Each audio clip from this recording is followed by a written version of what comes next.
man, we just be talking. Yeah, And you're like, hey, we should record this conversation. That's a definitely. great idea. We have not recorded all of our conversations over the years,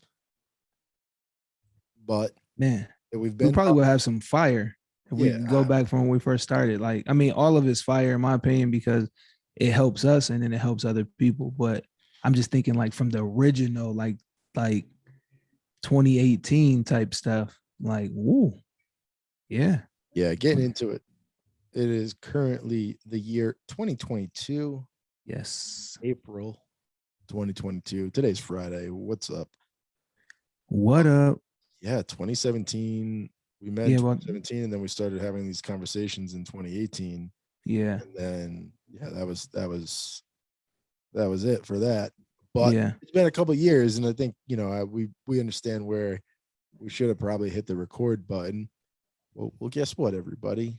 It's never too late to make that investment, We're you know. currently doing that. Brandon, guess what my blood sugar is based on this glowing orb behind me? I'm gonna say probably 200, maybe 189. Try those numbers slightly different. Well, I gave you two different ones, so I don't know. It's not 289. The So second number, so we're gonna oh, okay. All right. 198. Not okay. Yeah, you're 204. No, I'm and I you know what? 21. Let's uh, let me see what I am. Wow, 244. It was just 223 a minute ago. Yeet, yeet. Focus in on that. Yeah. Oh, yours looks better than mine. I don't have any of that fancy stuff on it. No, it's just got a thing on there.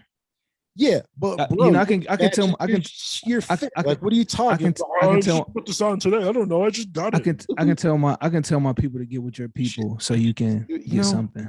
what is going on here, man? Oh, gee. Oh, No, but I know we were talking about, before we got abruptly interrupted that we talk about raisins, quite right, frankly. we're talking about craisins and raisins and how those can like raise the blood sugar. Yep. But you know, also we had kind of jumped into, going to the doctor and the endocrinologist, them telling you uh based off your numbers that you're in a good range, right? And I think everybody's range is different, like when we're looking at an A1C, if I was at a 15 and I got down to, a 12, that's good, Yeah. right? I mean, realistically, but then if you have somebody that is normally at a 6 and they get down to a 5.5, that's good, So I think understanding where somebody's at, like far as where that number is when they start and like where it's going as they track it, Mhm. makes a big difference. But then I also think of like that standard number, and we're not licensed medical professionals. We're just subject matter Yeah, we are experts. not trained medical professionals. Disclaimer, disclaimer, disclaimer. But when you look at that A1C and it's supposed to be, I guess, what is the normal range between 6 and 7 or like For a non 6.5? for a non for a person not living with diabetes. No, no, no, no. For somebody living with diabetes. Yeah, I'd say like in the sixes, Yeah. So I mean, you take six you five. take let's say your A1C is a 6.5, right? Uh, Mhm. there could be highs and lows in between that make it a 6.5. You know what I mean? And it evens Well, it out. I'm glad we're talking about this because we just recently spoke about you using the tandem T-Slim X2 with Control IQ technology. Say the whole thing. Because burning my brain. But basically, for a long time, right, this specific topic about A1Cs has been used to identify if someone's taking care of their diabetes or not. Yeah. So Yeah. the numbers that we're throwing out there, if you're interested in really understanding, you should speak with your medical professionals assigned to your healthcare and talk about time and range, because time and range is something that you can look at through Dexcom, through Medtronic, right? Everybody's pretty much showing you time and range these days. And I think from what a lot of doctors have concluded is that you can't, exactly to your point, have a lot of hits and falls. Those are the same thing. Ups and downs, I think we call them. Highs and lows, pits and falls. There's yeah, but pits and falls. It's like a pitfall, dude. Remember playing pitfall? All right. Anyways, so this guy knows what I'm talking about. What do I? Of Yeah. course. Yeah. Okay. Right. Exactly. See, knowing though that there's this change, right? Um, complications and that sort of stuff. So yeah. Yeah. And you know, like I don't even think it's really valid to say like, oh, well, it needs to be in between here because like that's tough. You know, like I know people that were at that 14, 15 and what that, you know, what that looked like, you know, and then as they come down, you You know, know, but yeah, it's interesting too because have your doctors? I know you've seen some doctors recently. We spoke about that too.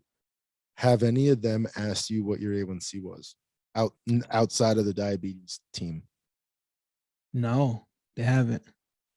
Both of But mine. but you know what? No. I take they didn't. Well, when we did labs, obviously that's something that they looked at. So I would say they were without asking me, or you know what I mean. Like that was something that you know was something that did come up.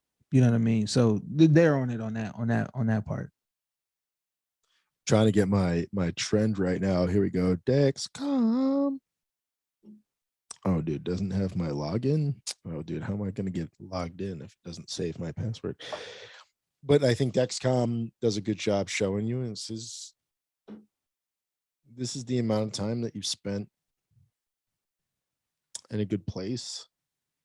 Yeah, and Maybe maybe you should think about that other percentage. yeah, and you know, and I also think like you know, as living with this disease, we look at it as like, oh, well, my numbers are no good or they're terrible, and it's like da da da da. And like sometimes I feel like we add that extra stress. Is like the numbers are bad. You did everything that you can do. Like, don't stress yourself out more, right? You know what I mean? Whether you have to take more insulin because you're elevated, or you're sick, or it's that time in the month, you know, for women, like you know, you got to realize like you can't beat yourself up because there are things that are in our control and there are things that are definitely not in our control. Check it out. You know what's not in our control is making our glucoses the same color. I mean, technically, Real, it could yeah. be within our control, but like I'm gonna guess that you're in like the 240 range. I'm going 244. What are you at? I'm going up. It's going. It just went from 258 to 268. So originally it was 244. So yeah, we're gonna make a correction. And this is another thing with using the new devices. You know, trying to balance so I don't put too much because I know that it works on its own too. You know, so I don't end up having those you know those lows as well. So like this a real thing like far as overcorrecting for people, you know, because I don't think anybody wants to feel high, and I know nobody definitely wants to feel low because low is like Oh, yeah, and I've talked to people on opposite ends of the spectrum. I'm sure you have as well, where they are really scared of being low or they're really scared of being high. yeah, definitely, And I partially I feel bad. Um, but I've also I've been pretty straightforward in those conversations to say yeah, one way or another, like I'm not a medical professional, but like you're gonna be yeah, okay. yeah, yeah, Not only that, I'm sitting right next to you at a table with a bunch of other people. yeah, But the reason that you would, I think that this is a great question, and I would love to pose to our audience, and I will here shortly. But but how many units of insulin do you feel comfortable taking at any one time? mhm. Is it 2 units? Do you put I a new mean, do you put a new pump on and you go to take it, you're gonna eat and you put a new pump on and it's like, oh, it wants me to take 7 units right now. And you're like, yeah, all right, whatever. And you yeah, smash that button. I'm yeah, I'm in a place personally from my experience. I'm speaking about numero uno right here, number one. yeah, I don't I can't do that anymore yeah, because my body doesn't absorb it the same way. I don't have that conversation with the doctors. Yeah. I don't talk about that. All I tell them is that I need the True Steel option so that I can use an infusion set that accommodates my beluga whale blubber. You know? You know? Oh man. So Yeah. what kind of conversations are being left out of the doctor's offices, right? Yeah, and I mean that just goes back into the doctor meeting the patient where they're meeting the patient where their patient is. If you're not taking the time to understand the mental side of the things that they're going through, then Yep. that changes everything, because then at the end of the day they're just coming to see you to get insulin and supplies, scripts. So, and for somebody to tell them that, oh, your numbers are too high, oh, your numbers are too low, and then making minor adjustments, and then until we see you 3, 6, 9. Sometimes some people only go once a year, especially with everything that's been happening within the last couple of years. So Wild. yeah. It's a reality. I didn't see my doctor for a while, and I'm in a position right now where, shout out to a member of the community for mailing me a box of infusion sets. Thank you very much. She's in Philadelphia. And yeah, I got to get a new prescription from a new doctor. And I thought I did it, and he thought he did it. I thought I did what I was supposed to, and so did he. I'm literally going in on Monday. I don't have an appointment. I will go in with a printed piece of paper that has the Tandem Diabetes prescription Yeah. for him, and I will annotate, maybe on a sticky note, but like, Yeah. this is what I need you to do, and here's why. Yeah. Him and I already had the conversation. I can't get an endocrinologist visit, even though I have a PPO plan with the biggest healthcare provider, private healthcare provider in the United States. I'm having trouble finding a good endo that I like want to get in and fit with. And I'm a white male that I could, like, most doctors look like me. Yeah. We're like, well, how do you not feel comfortable going in there? Because I don't want to go to just anybody. Yeah. I don't care who it is that I see. Long as you're getting the proper attention and care Right. that you need. Yeah. Right. And I Yeah. feel like the doctors I've seen recently, but I'm curious too, like, where have you go into those offices, you're not hearing like, what's your A1C? If they're not scratching the surface about where you're at, what are they really asking you? Yeah. What are they really, what are they? Yeah. It's like kind of why am I here type of thing. Why did you make me Why did I use pay this precious $7 time for to parking? And Mhm. like, Yeah. that's the reality, is if you're understanding correctly, the United States of America, there is privatized healthcare, which means that there are entities in the United States that have the ability to charge you just for being on their property. Yeah. Yeah. You can't even be there It's crazy. unless you go park. Yeah, I mean, you can get on the property, you can walk in, or whatever. But But if you're to driving in, to park, you're yeah. paying. Yeah. Yeah. And it should be, if you go It's into not an cheap. appointment, it should be validated regardless. Like, why do I have to pay to come get my health care? I feel like I used to pay in now in Los Angeles, in Marina Del Rey, the individual that I used to see, there was a small, I rode my bike maybe twice to appointments over there. Yeah. Well, I would drive because I was usually at work. Like, I Yeah. wasn't usually at home. So I was usually coming. And I remember that if you got it validated, like, it was still like $12. I was like, What? yeah, dude, it was ridiculous. That's crazy. Yeah. I feel like at the University of Michigan, it used to get validated and then they stopped doing it. And I think like you had to pay, no matter what, you had to pay like a couple bucks to leave the garage. But I know at one point, like they would just validate it. If you had an appointment, you could get it validated. And then they kind of switched from that. So, I mean, I understand like they can definitely make a lot of money off of, Yeah. it's like a store, right? At the end of the day, people going in, coming out, nonstop every single day. Only people have to go there because the store sells science and body parts. Yeah. But yeah, like I just think it's wild. And so that's a deterrent. Like that's Yeah. gonna keep people away. And you and I sat in on, again, referencing and shout out to Quisha and Casey for their diversity and diabetes efforts over the last couple of years as we, parallel and look at how well they've done. They brought us in and we had a conversation with the ADCES, and we're talking about why people don't come back to the doctor's office, Correct. specifically older Black men. Yep. And then as I listened to one of our episodes, I hear, and it's the National Farmers, the NFH, right? They support and try to educate. It's a big Latino, Spanish speaking community, and there's a lot of effort because the agricultural influence from the Spanish speaking community, it's great. There's a lot of people there and they focus on that. Yep. This woman was talking about a guy that him and his wife drove to the appointments, and then his wife went inside and he sat outside in the car, and he was the guy that had diabetes. Yeah. You know, It's crazy. he's literally there.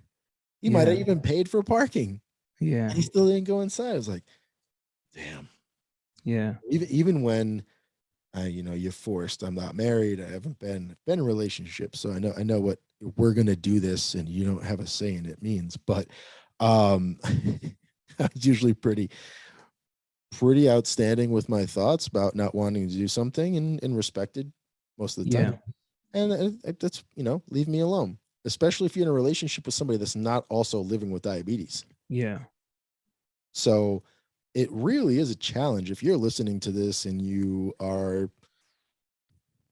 anywhere past 3 months of seeing your endocrinologist or CDCES and having a proper conversation about your needs. I'm not telling you what to do, but I would strongly consider it. Yeah. And if you haven't had your eyes checked recently, Get them eyes checked. check those eyes. Get the eyes checked. It's the simple stuff, right? Like it's not a problem until it's a problem. Yeah. And I think I think that's we can definitely jump into that conversation another time. But I think, the preventative care measures, somebody I listen to a lot and just growing up in general, Big Sean, he had said something, I don't know, maybe a couple years ago, a year or so ago. He said, I don't really want to butcher it, but he was like, take care of yourself now, or you're going to take care of yourself later. Yeah. And, like you think about like, oh, what is that? But it's like, you have the ability to take care of yourself now. So before it becomes a problem and you're taking care of yourself later in a different way, like take care of yourself now. You owe that to yourself. No matter where you're at, you can if you need assistance or help, get help. Tell people that you need help. Don't be afraid. Be open, be vulnerable. But also seek those people that actually take care of themselves. And maybe you can pick up a couple habits that may help you. Because sometimes I think the toughest thing is we end up not doing stuff because we don't know somebody or we don't know how to do something. When is all you got to do is ask, and either somebody's going to help you or they're going to say, I don't know, or I know somebody, you know what I mean? But I think sometimes the toughest thing is just asking somebody for help. You know what I mean? So if you need help with anything, don't ever be afraid to ask. It's like that kid in the classroom that doesn't want to raise his hand, but he needs help. I'm putting my hand up. I'm putting my whatever. You can make fun of me, you can laugh at me, whatever. I don't get it. I'm putting my hand up. I'm asking for help, even if it's going to the a teacher. I don't get it. So if you got to go to your endo or your doctor or your ophthalmologist or podiatrist or whoever it is that you see, like if you're not getting something, don't just accept it because they're the doctor and they're telling you something. If you don't understand, make sure you ask for help. And it's definitely not easy. No, not at all. I think it's super important to understand that there are other members of the community there to support you. Shout out to thebolusmaximus crew that meets every Sunday at 3 p.m. Pacific Standard Time. Right? Oh man, I'm in a different time zone now. 6 p.m. Eastern Standard Time and 11 p.m. UK time. Shout out to the crew. having that support from within the community is super important, but there are a lot of individuals who outside of work and outside of their immediate family, like they don't see or interact with a lot of other people. Yeah. They don't do a lot of things that like, they're not going places, they're not exposed to everything. I always try to remind everybody that your digital experience is so different than the person sitting next to you. You can't even fathom Yeah. that Yeah. your internet and their internet, while technically still in the same sphere, Yeah. aren't even close. Yeah. For the most part. Especially if you're the person sitting next to you doesn't look like you, opposite sex, different color skin. Your Yeah. digital experiences are very different, and I think it drives a lot of people to try to think about like, how can I fit in and what do I need to do? And it's like, just be yourself. That's it. Don't try to don't you don't need to compensate for anything. You don't need to be anybody but yourself. Like that's it. Trying to impress me. Speaking of being impressed, next time we're going to talk about cameras. I'm currently here recording. You can watch these on YouTube if you would like to, and have the time, respectfully. If you don't, you listen in on a podcast. I hope you have a giant smile on your face. If not, I understand. I'm not telling you what to do, but I hope you do. And if not, think about all the happy things and try to stay positive. But we try to talk about some technology, that has to do with diabetes. And then also as creators, Brandon and I want to talk a lot more about the creativity that goes into making some of this a reality. What does that look like? It looks like this. And I think it's time to talk about how we create what we do. Sure. If you're watching this, Brandon did it. We it's a tag team effort. I do. So it's a team effort, teams work great together. So, you gotta assemble the team and get it done. Yeah, sometimes the guy that's in charge of sound doesn't turn his right microphone on and you have to record the whole episode again. It's all But right. I appreciate you joining us. You heard the whole thing here today. Yes. We appreciate you. Hope that you are in good health and good spirits. Thank you for joining us. Thanks for joining. And if you want to leave a comment. Join us on our Sunday calls, 3 p.m. Pacific Standard Time, 6 p.m. Eastern Standard Time, and 11 p.m. UK time. And if you have, any questions, always feel free to email us at thebolusmaximus@gmail.com. Bolus Maximus. Right. One more thing, please. Hey, well, thank you for joining us again. And until next time, keep it 100. Peace.